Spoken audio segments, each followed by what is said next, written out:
طالب في كلية في الدراسة وأهلك حبوا يفتحوا لك حساب في البنك، فبنسبة 99% هيكون الprepaid card هو الكارت اللي في إيديك دلوقتي وأنت فاكره إن ده حساب.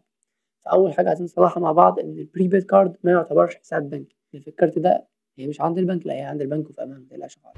ليه تعمل prepaid card أو ما تعملش حساب بنكي debit card؟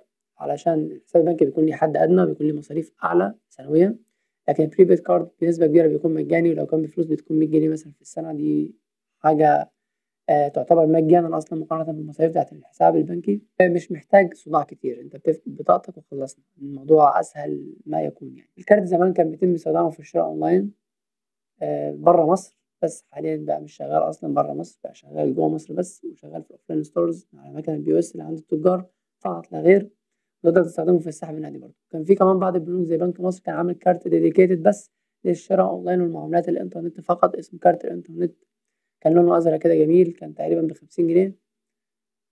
كان ب50 جنيه وحتى ما كانش ليه استخدام على الATM، يعني ما كانش فيه الchip بتاعة الATM، كان عبارة عن كارت فيه أرقام والCVV اللي في ضهر الكارت بتستخدمه أونلاين فقط لا غير. كل البنوك كمان وقفت استخدام كروت الdebit card والprepaid cards برّه مصر.